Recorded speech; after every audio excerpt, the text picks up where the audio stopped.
I always wonder why so many of us just accept feeling so completely drained at like 3 in the afternoon. Yeah, the classic afternoon Right? crash. Or, waking up with a sudden breakout right along your jawline and just thinking, well, I guess I'm just stressed today. We really do just brush it off, don't we? We treat it like it's just normal life. We totally do. Hmm. We just accept it. We normalize the bloating after a regular dinner or that heavy brain fog. And we just tell ourselves, like, well, I'm getting older, or this is just how my body acts now. It's so common. You just assume you have a skin problem, so you go buy some really expensive face cream. Yeah, or you hit that wall of fatigue and you just think, I need more coffee. I have an energy problem. Exactly. But there is this massive contradiction in how we live day to day. We spend just so much time and money fixing these surface issues. Chasing the symptoms, Right, chasing the symptoms while totally ignoring the actual engine room where all of this is starting. which is down in our intestines. Yes, down in the gut. It's wild to think about because if you want to know why your mood suddenly tanks, Hmm. you really shouldn't be looking at your brain. No, you shouldn't. Because what is it, like 90% of the serotonin in your body is actually sitting in your gut? Almost all of it. 90%. Wow. Yeah, that core chemical that manages your mood, your joy, your deep sense of calm, it is made in the stomach. It just completely flips how we see our bodies. We're so used to thinking of our bodies as just, isolated pieces. Like parts of a car. Exactly. Yeah, But if the mood chemical is in the gut, it means the gut health is the mental health. it totally is. And that's really what we want to unravel today. We want to decode this gentle 30-day way to just reset the gut. Right. But not just for like heartburn or something. No, not at all. This is about tracing that direct line from the inside of your gut straight to your hormones, your clear skin, and your mental state. I love that because it is a direct line. But I'm still just stuck on the serotonin thing. It's a huge mental shift. It really is. Yeah. I just want to trace that physical line you mentioned. Like on a pure body level, how does a stomach issue end up as a hormonal breakout on the jawline? Right, because on the outside, they seem totally unrelated. Yeah, they don't seem connected at all. Yeah. Or how does the gut change our mood so fast? Well, to really get it, we have to look at the lining of your gut. Okay, the actual wall of it. Yeah. It helps to picture your gut wall as this highly secure, really picky border crossing. Oh, yeah, I like that visual. Yeah. So the cells that build this wall are held together by these tiny seals. They are literally called tight junctions. Tight junctions, got it. And in a healthy gut, those seals are closed tight. They only open up for a second to let fully broken down, safe food pass into your blood. So it acts like a filter. Exactly. It keeps the chaos of whatever you just ate safely inside the stomach and only lets the good fuel into the rest of the body. That is what it should do. Right. That is the perfect state. But when your gut gets out of balance, like from too much processed food or just heavy stress, that lining gets inflamed. And inflammation is where the trouble starts. It is. When the tissue gets inflamed, those tight seals start to loosen up. They actually pull apart. Oh, wow. So the border crossing breaks down. Exactly. People call it a leaking gut. The border is just left open. And if the border is open, then things start slipping through. Things that, like, have no business being in the blood. Precisely. You suddenly have toxins, rogue bacteria, and just half-digested food slipping through the wall. And the body does not like that. No, it panics. Your immune system is always patrolling your blood, right? Right. So when it sees these floating particles, it doesn't say, oh, that's just lunch. It sees them as invaders, hostile threats. So it attacks them. Yes. And the immune system launches this massive attack. Wow. Okay, I'm starting to see the domino effect here. Hmm. The immune system goes to war, which just creates this huge wave of inflammation everywhere. Everywhere. It doesn't just stay in your stomach, it travels. So that's how it reaches the skin. Yes. It travels up to your skin layers, and you see it as deep breakouts or sudden rashes. And it crosses into the brain, too. It does. It crosses over, and you feel it as brain fog, or that low-level hum of anxiety. And because your body is fighting this invisible war, it drains all your energy. Exactly. Hence the severe 3 p.m. crashes. You are exhausted because your immune system has been fighting all day. Which totally explains why we think we have an energy problem. Yeah. When really, we just have a broken border in our gut. We are just looking at the wrong system entirely. But there's this other specific thing about hormones that I didn't ever really thought about before. It's about this group of bacteria down there. Ah, yes. The bacteria that handle our hormones. Yeah, that was fascinating to me. It is an amazing piece of body wisdom. You have this dedicated group of gut bacteria, and their only job is to process used estrogen and clear it out of your body. So they act like a waste recycling center, just for hormones. That is a perfect way to look at it. Normally, your liver processes the estrogen, sends it down to the gut, and these bacteria package it up to leave your body as waste. But when your gut is inflamed and that border is broken, those bacteria get disrupted, they stop doing their job. So the estrogen doesn't get packaged. No. The whole process runs backward. The estrogen gets unpacked and it flows right back into your blood. Wait, really? It just goes right back in? It recirculates. Yeah. Your body starts hoarding all this used estrogen. Oh, wow. And that buildup leads straight to estrogen dominance. For so many people, this hidden buildup is the real driver behind those painful jawline breakouts. And the cycle issues and the intense mood swings. Exactly. And, men need this to work too. Men rely on those exact same bacteria to keep their hormones balanced. I just keep thinking about how we try to solve this stuff, like putting a super expensive cream on a jawline breakout while totally ignoring the leaking gut and the broken hormone bacteria. It doesn't make sense. It's literally like frantically mopping your kitchen floor while the sink is still overflowing. That is exactly what it is. You're just pushing the water around. Like at some point, you have to reach up and turn off the tap. But the wellness world mostly just sells us better mops. Yeah. We are told to treat the symptoms one by one. A serum for the face, a pill for the mood, a massive energy drink for the fatigue. And we never pause to see they all come from the same broken border. Right. They share the same root. So if we want to turn off the tap, Mm-hmm. if we need to secure that border crossing and fix those hormone bacteria, what does a healthy gut actually look like? On a physical level, Yeah, like how do we change the environment down there? What are we aiming for? it all comes down to diversity. You want a massive variety of different bacteria living in there. So lots of different species. Exactly. Microbial diversity is the strongest sign of low inflammation. When there is low diversity, inflammation is always high. So we shouldn't picture the gut as this like super clean, sterile hospital room. Oh, not at all. We want it to be like a lush, wild, chaotic rainforest. A rainforest is the best way to see it. You do not want just one crop of bacteria. You want a whole thriving jungle. Okay, so how do we feed that jungle? Because that ties into how we fix the gut wall, right? Yes. It all comes back to these little things called short-chain fatty acids. Right, I hear about those all the time. How do our bodies actually make them? Well, they are made through fermentation. Oh, like a brewing process. Exactly. When you eat fiber-like from leafy greens or seeds, your body actually cannot digest it alone. The stomach can't break it down. No, it passes through. But your healthy gut bacteria, they love it. They eat the fiber and ferment it. And that fermentation makes the fatty acids? Yes. The main one they produce is called butyrate. Butyrate, okay. And why is butyrate so special? Because butyrate is the direct food for the cells lining your colon. Wait, they don't get energy from the blood? Most cells get energy from blood sugar. Right. But your colon cells eat butyrate. Oh, wow. When they have enough butyrate, they use that energy to physically heal the wall. They tighten up those loose seals we talked about. That is so cool. So if the fiber is the raw material, Yeah. and the bacteria are the factory workers, right? Then the butyrate is the actual mortar they make to fix the bricks at the border crossing. That is the perfect breakdown. That is exactly how your body heals the leaking. Okay, so that handles the physical wall. But there's a third piece here that really blew my mind. The connection back to the brain. The vagus nerve. Yes.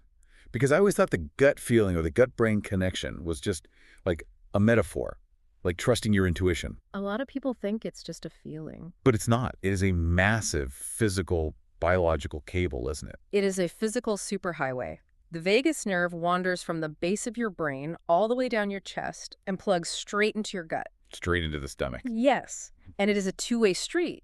That is why when your brain is stressed, your stomach physically ties itself into knots. Because the brain is sending panic signals down the cable. Exactly. But because it's a two-way street, that means if my gut is inflamed, like if the border is broken and the immune system is fighting, my gut is sending panic signals back up to my brain. Yes, the alarm rings in both directions. Which completely explains why having a broken gut feels like constant humming anxiety in your chest. It's a real body panic, not just something in your head. It is a continuous loop. Your brain and gut are always updating each other on how safe you are.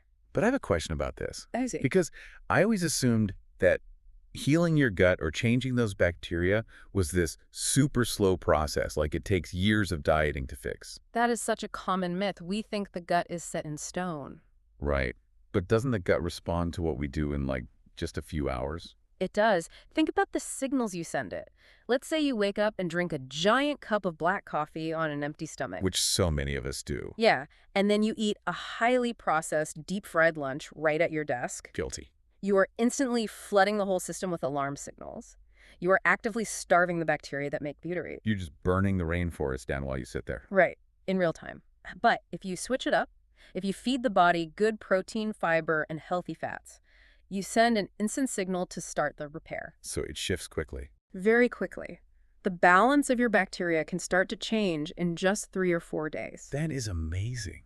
But it's not just about the food, is it? Not at all. It is so sensitive that even missing out on good sleep, like not getting that 7 to 9 hours, can mess up your bacteria balance in just 2 days. Just from being tired. Yes. Okay. Your gut is like a highly sensitive radar. It adapts to how you live every single day. Okay, so let's say I do everything perfectly. Okay. I eat the fiber, I feed the rainforest, I sleep 8 hours, and I make lots of butyrate. Is that enough? Because it seems like there is this huge behavioral trap we fall into. There is, and it can make all that perfect food totally useless. This is the part that really got me. It is probably the most ignored part of human health. We are talking about the nervous system, Right. the master switch for your digestion. This goes back to the vagus nerve and being stressed, right? Exactly. When you are feeling rushed or panicked, your nervous system flips into a fight or flight mode. The survival mode. Right. And from a survival standpoint, if you are running from danger, your body does not care about digesting your breakfast. It just wants you to run. Yes. So it physically pulls blood flow away from your stomach and sends it to your brain and your muscles. So the digestion just turns off. It essentially shuts down, gut repair stops entirely. I love the analogy of a computer update. Yeah. Like if you try to install a massive system update on a laptop that is actively running 10 heavy programs and downloading huge files. It just freezes. Exactly. It freezes. It can't process the update. Yeah. So you could be eating this beautiful, perfect, wild-caught salmon and organic salad. Yeah. But if you were just shoving it in your mouth while quickly typing an email to your boss. Your body is not absorbing it. The update fails.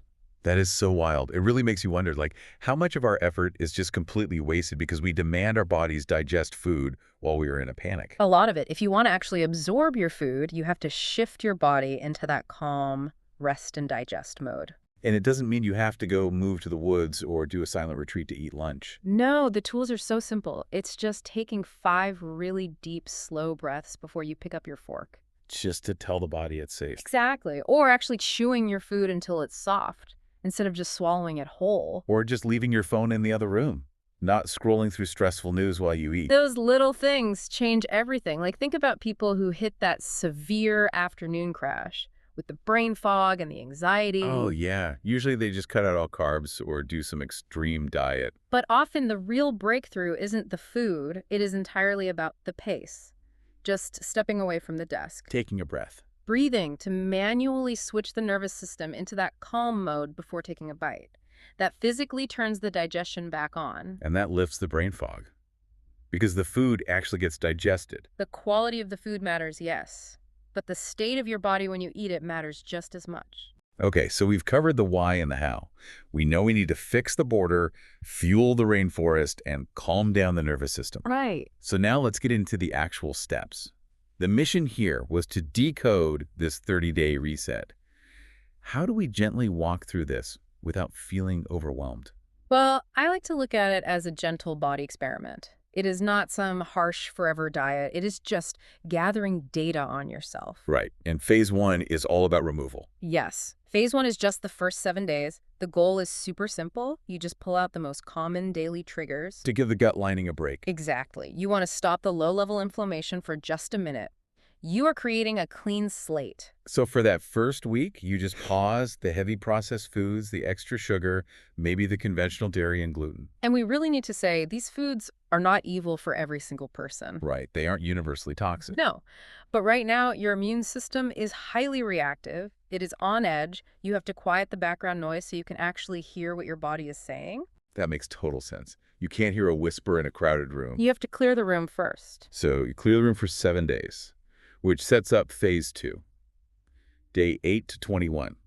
This is the bringing foods back phase. This is where the magic happens. This is where you get your life-changing data. By bringing those paused foods back, but doing it one by one. The method here is everything. The golden rule is you must wait 48 to 72 hours between each new food. Why such a long wait? Why not just have cheese on Monday and bread on Tuesday? Because the gut's immune reactions are usually delayed. If you eat dairy, gluten, and sugar all weekend, and you wake up Monday with terrible bloating and a jawline breakout, you have no clue which food did it. The data's a mess. Right. By waiting 3 whole days, you isolate the cause. You track how you feel, your energy, your bloating, your skin. You just write it down on a scale of 1 to 10? Exactly. Keep a simple journal. I really love this because it solves years of frustration. Like someone struggling with severe bloating and hormonal breakouts.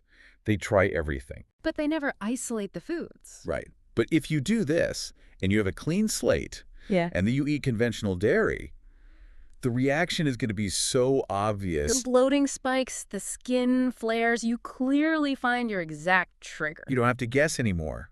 You aren't just blindly following fad diets. It flips the whole idea of dieting. It becomes a deeply personal manual for your exact body. So once you have that manual and you know what to avoid, you move to phase 3, repair. Right. Because stopping the trigger doesn't rebuild the broken wall. You need the raw materials. Yes. Phase 3 is the last part of the month. And there are 3 gentle tools that really help lock in the repair. First is the amino acids. Like L-glutamine. How is that different from the butyrate we talked about? Good question. The amino acids are the physical building blocks for the gut cells. Oh, I see. If butyrate is the energy the workers use to do their jobs, the amino acids are the actual bricks they use to build the wall. Oh, that makes sense. You need the bricks. What's the next tool? Omega-3 fatty acids. Which are great for calming inflammation. Yes. They directly calm the immune system down so it stops fighting the food. And then finally, a good multi-strain probiotic. To bring back the diversity. To plant the seeds in the rainforest. Exactly, to restore that lush jungle. But this isn't just about taking pills, is it? Yeah. We can do this with whole foods during the repair phase. Oh, absolutely. Real food is best, adding plain kefir or sauerkraut. Whole fermented foods. Yes, and ground flaxseed, which is amazing because it binds to that old estrogen and helps clear it out. That's great for the hormone bacteria.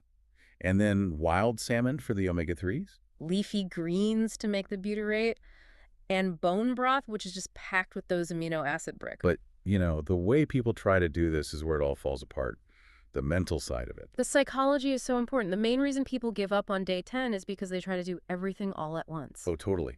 Waking up on Monday with pure willpower, trying to change 20 deeply ingrained habits before noon. Human bodies just reject sudden, radical changes. You have to layer your habits slowly. Just take it easy. Week 1 should feel easy. Maybe you just start the morning with room temperature water and the pinch of sea salt to wake up the stomach. And maybe just a breakfast with good protein instead of a massive sugar spike from a pastry. That is plenty for week 1. Just build a foundation. You don't even worry about the fermented foods or the journal until week 2. You really don't need a pantry full of crazy expensive supplements to do this.